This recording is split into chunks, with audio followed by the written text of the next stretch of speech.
Pero siyempre, ito yung sinasabi mo nga ngayon, ng mga nakaraang ating napapag-usapan, itong religious predators, ano? So, posibleng isa na yan na criteria ng mga religious predators na kung saan sinasaklawan maging yung right of suffrage ng isang mamamayan. Oh, yeah. Ng isang tao. Oh, yeah. Dahil parang sinaklawan mo na siya, di ba? Oh. Kasi sabihin mo, yung mga nasasakupan ko, ang iboto natin si ganon. Paano kung gusto ko yung iba? Oh, that happens everywhere naman. Kagaya ang malakas na ganyan, kagaya sa Tibet, sa Korea, tsaka sa mga ibang parte ng mundo. Nangyayari talaga yan dahil nga ang maraming tao masyado silang dedicated sa kanilang religious organization. Okay na. So yan, napapag-usapan natin yung mga problema ng eleksyon, di ba? Sa bagay, itong ating programa ay problema and then solution, ano?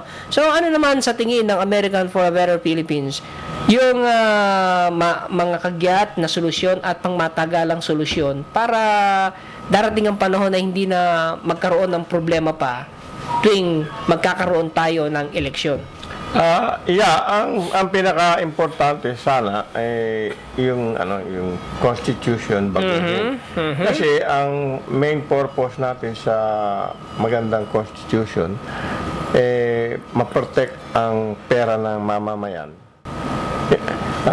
At saka yung karapatan ng mamamayan. Di ba ngayon yung nasa news itataas daw ang VAT from 12 to 15%. Wow! Nasa news lang kanina, no? So, yung 15% na VAT, masakit yun dahil lahat tatamaan, no?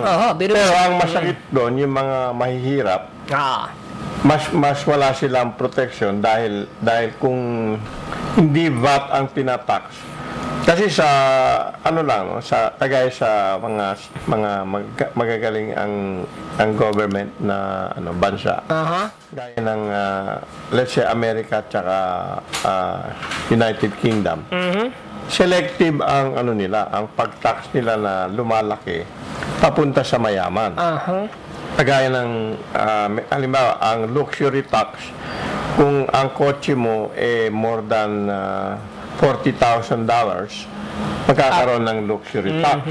Kung bumibili ka lang naman ng ordinaryong kotse, alam naman nila na kailangan gamitin yun ng mamamayan, hindi kasama yun. No? Tapos ganon. Pero ang VAT, wala nang wala nang hindi mahagip yan kung di. Lahat mahagip. Kung bumili ka ng kesi mayaman ka, kesi mahirap ka, magbabayad ka nung sa gasolina na lang, di ba? Oo. Sa isang daan mo, 15 pesos ka agad ang bawas. Yeah, kaya yung mangyayari pagka natupad yung pagtaas ng VAT, we expect more poverty dito. Yun okay. Sundan natin yung sinasabi mo, engineer, no? So, di ba kailangan naman ng tax? Yeah, kailangan ng tax, pero kaya nga importante na ma-reform yung constitution para yung tax na yun magagamit nga para sa magandang purpose ng mapapakinabangan ng mga mamamayan. Pero kung hindi naman, kung makokorrupt naman yung pera na yun, it doesn't do the people any good. No? So importante talaga na ma-check ng mamamayan saan napunta yung kanilang mga binabayad na buwis. Kung ang gagawin lang naman build, operate and transfer, saan napunta yung pera? Oo nga, no? Samantalang sana yung kasi pagka build, operation and transfer, walang puhunan ng doon, pamahalaan, di ba? Dahil saan napunta yung mga tax? Yun nga, kaya yun ang nakakabahala doon sa kasi kaya ngayon kailangan na naman magtaas ng VAT. Dahil ang laki na naman ng inutang ng nakalipas na mga administrasyon.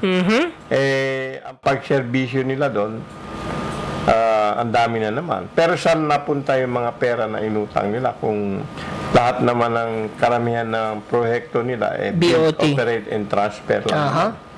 So, doon mo makikita yung nakikinabang doon sa mga pera na yun. So hindi yan na maidi-deny, ano? Kasi lalo na ngayon, laki ng tax, ano? O, di ba? Lalo na yung halimbawa, yun, ipinamana na nga lang ang lupa, ano? Eh, talagang binabayaran pa napakalaki, ano? Oo. Na hindi naman kumikita. Yung nga, kasi kagaya niyan, binebenta pa ng admin ang maraming property ng government. Saan napunta yung pera? Tapos, magre-rent na ngayon ang government sa mga kailangan nilang mga lugar. Eh, siyempre, pataas ng pataas yung rent. So, yung susunod na, ang laki ng expenses nila ngayon dahil dati sana bayad na yung mga lugar na yun. Ngayon, rent na naman ng gobyerno. Ayun, nabanggit mo yan na engineer, no? Ito, no, may question, may haka-haka lang ako, ano? Hindi kaya ang nasa isip ng mga administrasyon sa bawat kanilang administrasyon ay mag-uutang lang ako, total, pag natapos ang termino ko, bahala na yung susunod sa akin. Oo, nakita rin namin yan dahil karamihan naman ng mga nakapoder sa pwesto. Una-una, meron na silang mga green card. Tapos, naka-invest na rin sila sa ibang bansa.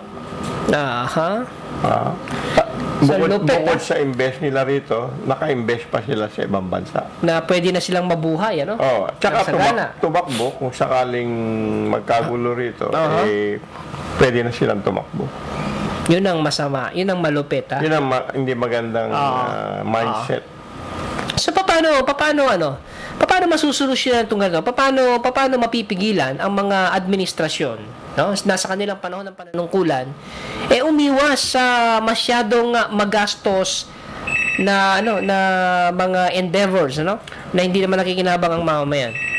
Yun nga, yun din dahil nga sa kailangan mabago yung constitution. Kasi for example, yung nangyari na yung ginawa ni Marcos noon na plunder, no?